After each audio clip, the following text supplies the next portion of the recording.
Comment réussir à terminer une Spartan Race? Donnez-moi 90 jours. 3 petits mois, c'est tout ce que je te demande. Et je ne vais pas juste vous rendre participant, mais je vais faire de vous un finisher. On a tous vécu ce moment, non? Vous êtes là, devant votre écran, à regarder une bande-annonce de Spartan Race, des guerriers boueux, des obstacles de dingue, et là, cette ligne d'arrivée. Mais bon, là vous vous dites, un jour je le ferai. Mais avouez-le, cette petite voix insidieuse, elle n'est jamais loin. Pas vrai? Elle chuchote, pas assez costaud, pas assez rapide, pas assez près, enfin, laisse tomber quoi. Et si je vous disais que cette petite voix, on va la réduire au silence, que vous avez tout ce qu'il vous faut pour franchir cette ligne d'arrivée, même si aujourd'hui, l'idée de courir 5 km vous semble un marathon. Aujourd'hui, je vous dévoile le plan pas à pas, le guide ultime que j'aurais littéralement vendu mon âme pour avoir avant ma toute première Spartan. Zéro blabla, pas de fioriture, juste une stratégie concrète axée sur des résultats pour transformer l'angoisse en médaille. Alors, prêt à relever le défi? Parce que oui, la Spartan Race, c'est un défi unique, mais aussi incroyablement gratifiant, une épreuve qui teste vos limites physiques et mentales. Et le secret pour y arriver, un plan d'entraînement structuré et complet. Et crois-moi, je sais très bien de quoi je parle. Je m'appelle Nicolas et j'ai fini 2 Spartan Race cette année. 2 Spartan super de 10 km avec 25 obstacles. Et je ne compte pas les litres de sueur que j'ai versés. J'ai raté seulement 4 obstacles au total sur mes 2 courses. Ce qui m'a valu 120 burpees de pénalité. Et je m'en rappelle encore. Croyez-moi, une Spartan Race, ça forge un homme. Mes résultats, une 217e place et une 45e place que j'ai réalisé dans le top 5% à Verbier il y a tout juste quelques mois. Si tu veux voir ma course, elle est disponible sur la chaîne, je te mets la vidéo juste ici. Mais surtout, je n'ai pas peur de la gadoue, mon job, ma passion, c'est de transformer ton angoisse, ton doute, ta peur de l'inconnu en une médaille brillante que tu vas pouvoir accrocher avec fierté.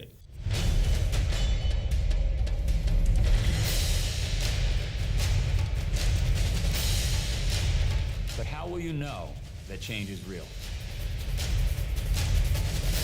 You'll feel it when it's around your neck.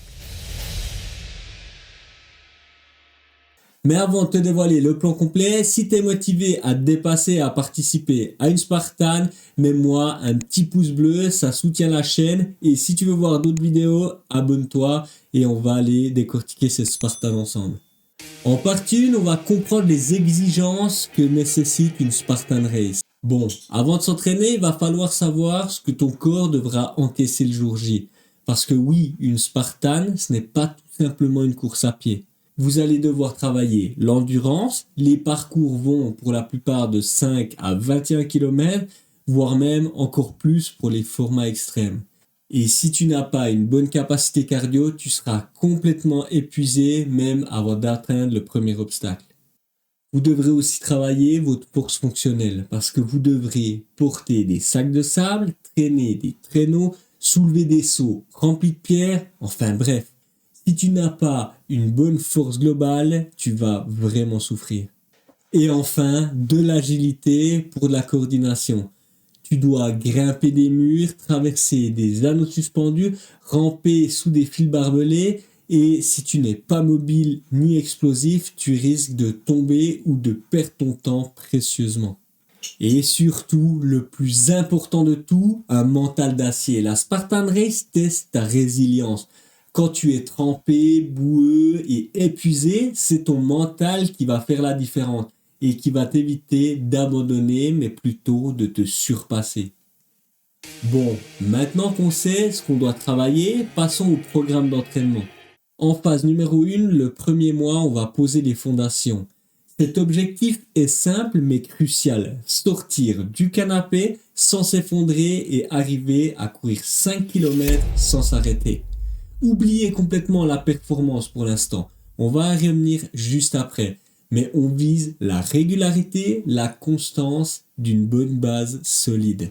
Là, c'est la phase de préparation de base où on établit des habitudes solides qui vous porteront jusqu'à la ligne d'arrivée. En semaine 1 et 2, on va travailler l'éveil musculaire et cardio. On commence doucement mais sûrement. 3 sorties de 2 km à un rythme où vous pouvez encore parler sans être essoufflé. C'est ce qu'on appelle la zone de confort aérobique. Parfait pour habituer votre corps à l'effort sans se brusquer. Après chaque sortie, on enchaîne avec un petit circuit de renforcement. 3 séries de 10 squats, on descend les fesses comme si on allait s'asseoir sur une chaise invisible, le dos droit et on remonte. 3 séries de 10 pompes inclinées contre un mur ou un banc pour faciliter l'exercice si besoin. Et là, on va contrôler la descente et être énergique sur la montée. Et on termine avec 3 séries de 20 secondes de planche. On contracte un max les abdos, le corps est aligné droit comme une planche et on ne laisse pas son bassin s'affaisser. Le tout, ça va nous donner 20 petites minutes d'effort ciblés qui feront une énorme différence pour la suite. On passe ensuite à la semaine 3 et 4 pour terminer ce premier mois. On monte un tout petit peu en puissance, mais intelligemment. On va augmenter un tout petit peu nos sorties. On passe à 3 sorties de 3 km, augmentant progressivement la distance, comme le suggère une bonne préparation de base. Et on ajoute une séance à rythme court, 30 secondes vite, avec 1 minute de récupération à un rythme normal, répété 8 fois. C'est ce qu'on appelle les intervalles. C'est une excellente introduction au travail fractionné qui améliore votre vitesse et votre endurance sans vous épuiser. Et côté musculation, on va monter d'un cran. 4 séries de 12 squats sautés. Donc on fait notre squat comme on a vu jusqu'à maintenant et on ajoute une petite impulsion pour un travail en explosivité. 4 séries de 8 pompes classiques sur les genoux si besoin, mais on vise la poitrine au sol. Et on termine par 4 séries de 30 secondes de planche. Comme tu peux le voir, on est en train d'augmenter l'intensité au niveau musculation et cardio. Notre dépense calorique va augmenter, donc la clé du succès dès le départ, c'est le sommeil. J'insisterai jamais assez là-dessus, mais on dort 7 heures, c'est le minimum syndical. Passe plutôt à 8, ton corps te remerciera. Ce qu'il faut savoir, c'est que votre corps ne se répare pas, ne se renforce pas et ne se prépare pas pendant l'entraînement. Mais il fait tout ça au repos, donc le sommeil est aussi important que les répétitions que tu vas faire à la salle de sport. Donc tu l'auras compris, ne le néglige pas. Quel est le résultat qu'on va viser à la fin de ce mois ? Vous devriez être capable de courir 5 km en environ 30 minutes, d'enchaîner 20 pompes d'affilée et de tenir une planche solide pendant 60 secondes. Ah oui, et je vais te donner une petite astuce mentale. Notez vos progrès sur papier, créez un petit tableau de bord et quand tu auras un doute qui frappe, et il frappera, crois-moi, tu regarderas cette feuille, c'est la preuve irréfutable que vous devenez plus fort jour après jour. C'est une progression et un carburant mental hyper puissant, crois-moi. Bon, vous voulez un petit coup de pouce pour visualiser tout ça ? Un tableau Excel prêt à être importé pour suivre vos séances, vos records personnels ? Écrivez-moi simplement Excel en commentaire et je vous l'envoie gratuitement et sans engagement. C'est mon petit cadeau pour vous aider à démarrer du bon pied. La phase numéro 2, le deuxième mois, on va renforcer la machine à obstacles. Bon, maintenant que les fondations sont posées, on passe à la vitesse supérieure. L'objectif de ce mois, ne plus lâcher la barre au mur de 2 mètres et être capable de faire 5 tractions complètes. Et soyons honnêtes, haïr un tout petit peu moins les burpees. Ce mois-ci, on va spécifiquement cibler les muscles et les mouvements essentiels pour passer nos obstacles. Les semaines 5 et 6, l'endurance et la force fonctionnelle. Côté course, on maintient les 3 sorties. 2 de 4 km avec des côtes. Ben oui, pourquoi des côtes ? Parce que la Spartan, c'est jamais une promenade de santé sur terrain plat. Les côtes vont préparer tes jambes et ton cardio aux montées abruptes que vous allez rencontrer.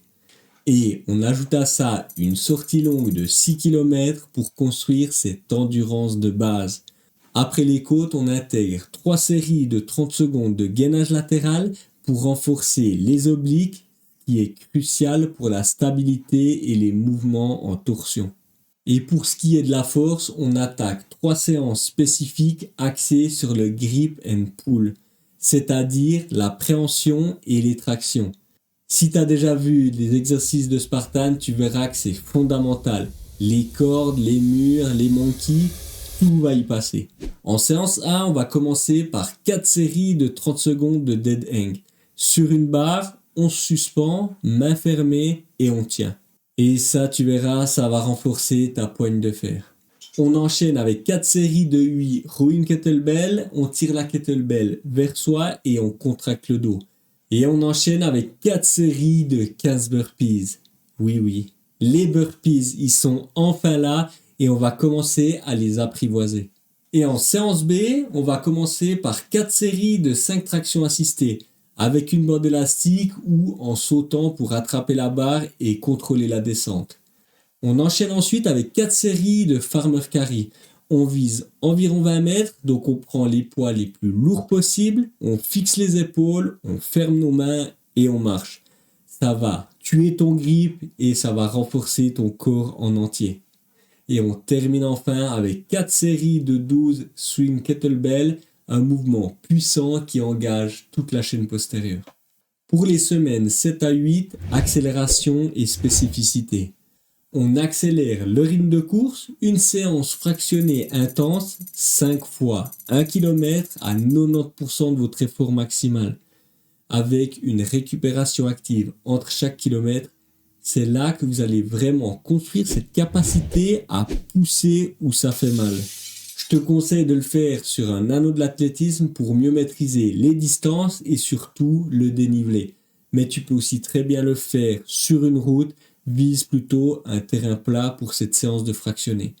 Une sortie de 7 km, easy, récupération active dans un rythme modéré en zone 2 à 3 et une sortie en trail de 5 km pour s'habituer au terrain irrégulier, aux racines, aux pierres, bref, dans le vrai terrain de jeu d'un spartiate.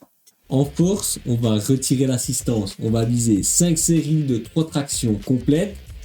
Si ce n'est pas encore parfait, continue avec l'assistance.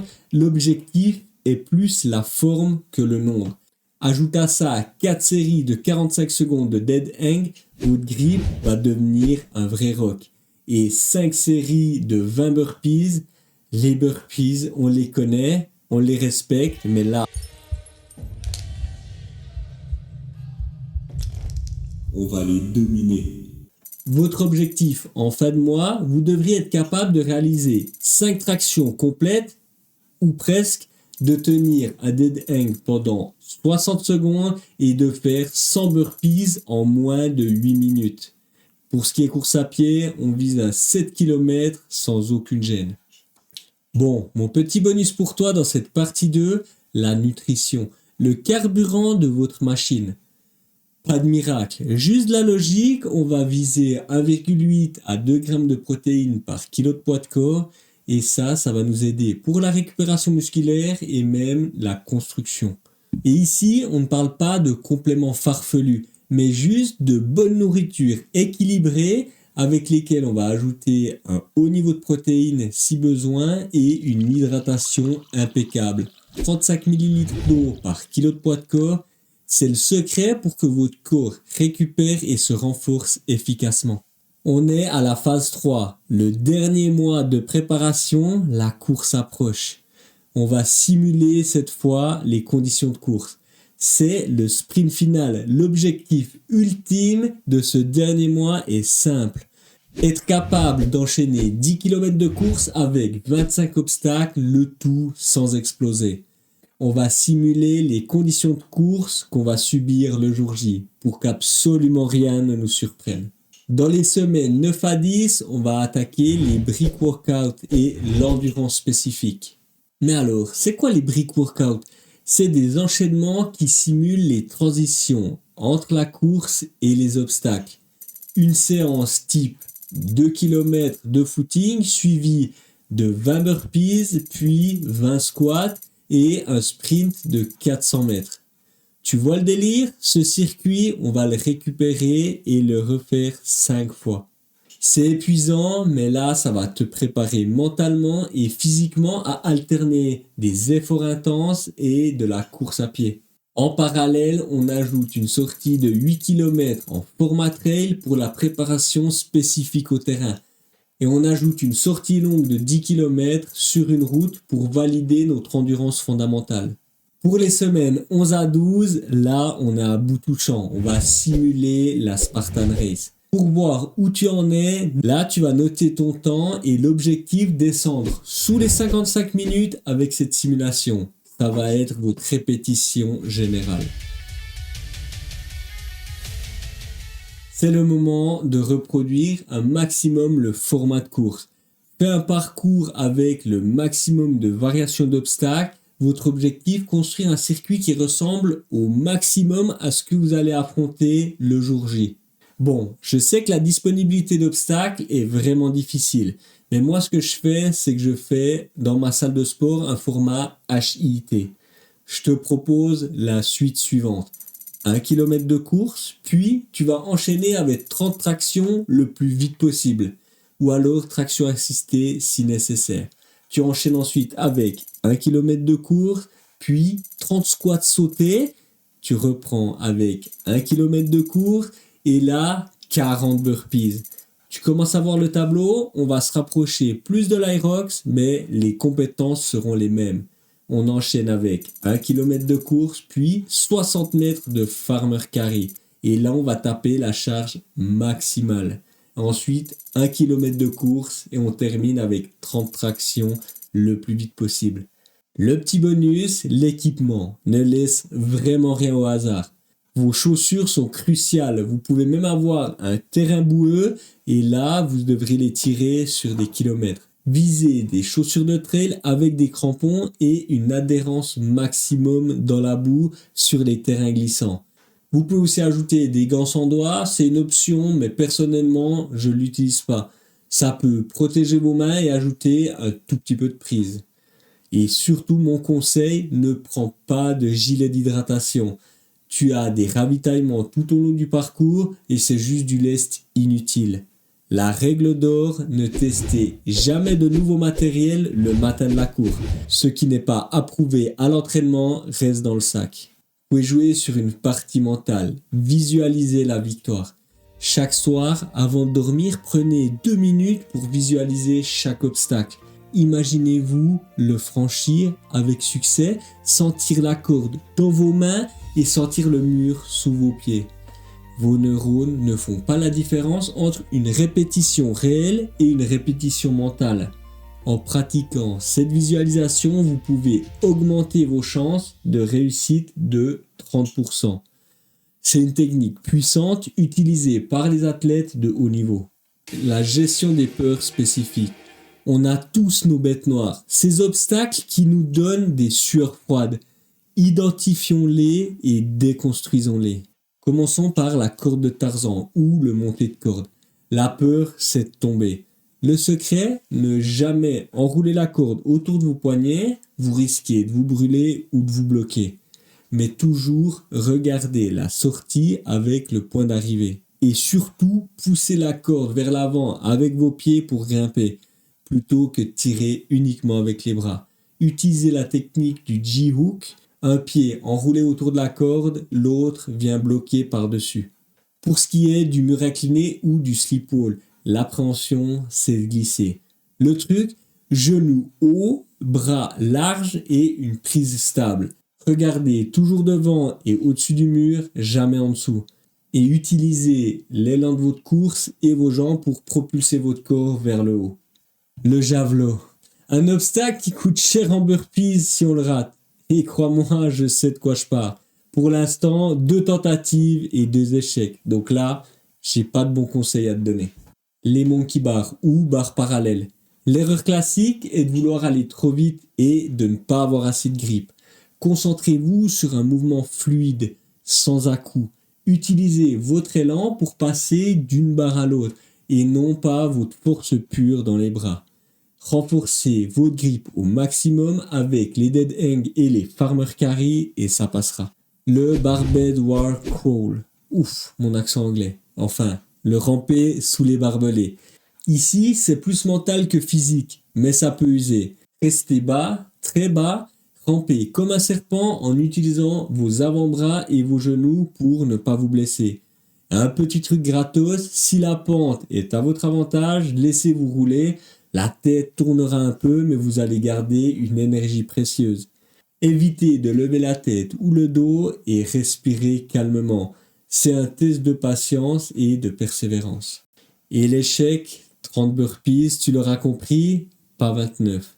Le jour de la course, si vous échouez à un de ces obstacles, c'est 30 burpees. Pour vous entraîner, prenez l'habitude de finir chaque séance d'entraînement par 30 burpees impeccables. De cette façon, le jour J, ça sera une simple formalité. Vous aurez déjà les transmissions nerveuses qui seront faites, une routine que votre corps connaît par cœur et non une punition redoutée. C'est une question de mental et de préparation. Enfin, en théorie. Bon, voilà, après tout ce blabla, vous avez le plan. Il est complet, il est gratuit et croyez-moi, il marche. Maintenant, la balle est dans ton camp. Ne remettez pas à demain car vous pouvez le faire dès aujourd'hui.